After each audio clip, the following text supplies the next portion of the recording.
Si tu veux connaître l'Afrique, tu es au bon endroit. Laurent Désiré Kabila, ça te dit quelque chose? Tu le connais peut-être, mais pas assez. On dispose de très peu d'informations sur la vie de Laurent Désiré Kabila, président de la République démocratique du Congo, ex-Zaïre, de mai 1997 à janvier 2001. Né au début des années 1940 dans le Nord Katanga, il sort de l'anonymat en septembre 1963 lors de la création d'une formation politique nationaliste, lumumbiste et révolutionnaire qui veut éliminer par la lutte armée le gouvernement Adoula, le Comité national de libération, CNL, au sein duquel il est nommé secrétaire général des affaires sociales, jeunesse et sport.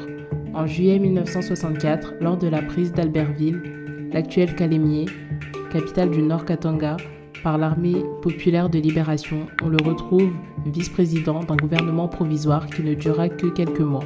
Au début de 1965, il quitte le Nord Katanga et se replie au Kivu, où il est nommé chef des opérations militaires par un pouvoir rebelle qui contrôle à cette époque plus du tiers du territoire congolais. Il est toutefois plus présent dans les capitales étrangères d'Afrique orientale, Nairobi et Dar es Salaam, que dans les maquis qu'il paraît diriger de loin.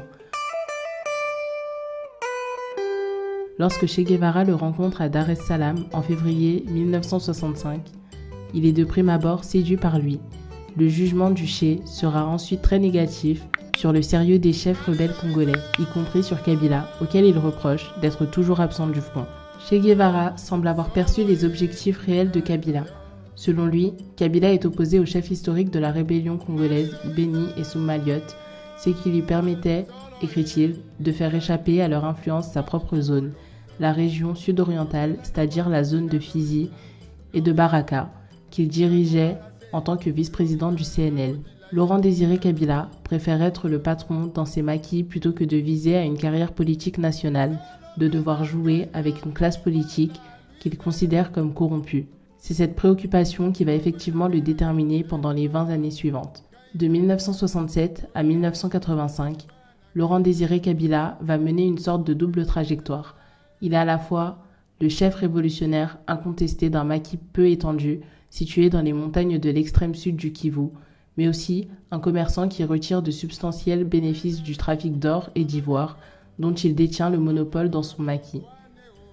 Après l'effondrement de celui-ci, en 1985, on perd la trace de Kabila, dont certains commentateurs affirment qu'il aurait été dans l'entourage d'un autre rebelle, John Garang, chef du plus important maquis soudanais. Résidant principalement à Dar es Salaam, on l'aperçoit aussi à Kampala, où il entretient des liens amicaux avec le président ougandais Yoweri Museveni. Pendant la longue transition démocratique zaïroise, de 1990 à 1996, ni lui, ni le parti qu'il a fondé en 1967, dans les maquis du Kivu, le Parti de la Révolution populaire, ne participe à la conférence nationale souveraine qui doit amener le Zaïre vers la Troisième République et qu'il considérera toujours comme une institution à la solde de Mobutu.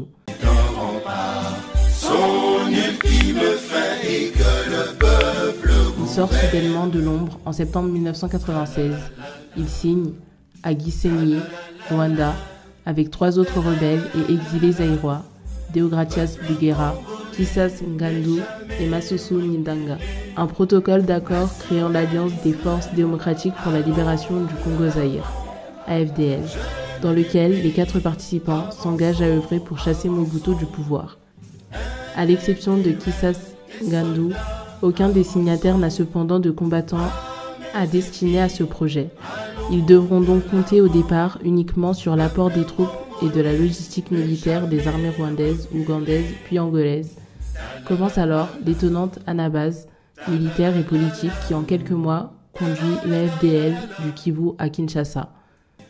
Conquise sans effusion de sang, le 17 mai 1997. Au fil d'une fulgurante avance qui l'étonne lui-même, dit-on, Kabila constitue, vaille que vaille, un semblant d'armée congolaise composée essentiellement de jeunes recrues ou de déserteurs des anciennes forces armées zaïroises. Par la suite, il a réussi progressivement à éliminer ou à contenir politiquement les 3 anciens fondateurs de l'AFDL, dont il n'était au début que le porte-parole. Moi, Laurent Désiré Kabila. La légitimité du gouvernement de salut public qu'il a mis en place en juin 1997 s'avérera cependant précaire. Outre l'absence de cohésion liée à une victoire trop rapidement acquise, le nouveau pouvoir est rapidement perçu comme étant téléguidé de l'extérieur et dirigé par des non-congolais. Les postes clés des affaires étrangères, de la sûreté nationale et de l'armée sont surtout aux mains de Tutsis d'origine rwandaise et ougandaise. Lorsque, moins d'1 an après sa victoire, Kabila, de plus en plus lié à un lobby katangais qui monte, décide soudainement de se débarrasser de ses encombrants alliés en renvoyant chez eux, en 24 heures, les officiers et soldats rwandais et ougandais qui l'ont aidé à s'emparer du pouvoir. Il est immédiatement confronté à une tentative de coup d'État suivie par une nouvelle rébellion dans l'est du pays montée et dirigée une fois encore par des officiers et des soldats des armées rwandaises et ougandaises.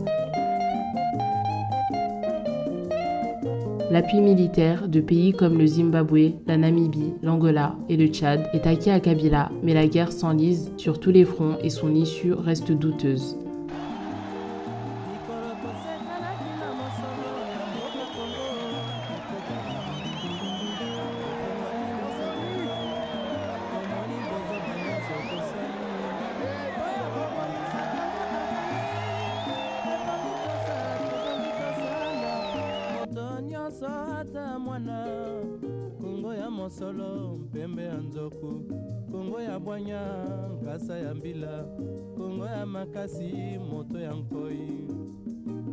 Le 16 janvier 2001, soit 40 ans jour pour jour, après l'assassinat de Patrice Lumumba, Laurent Désiré Kabila est abattu dans des circonstances troubles.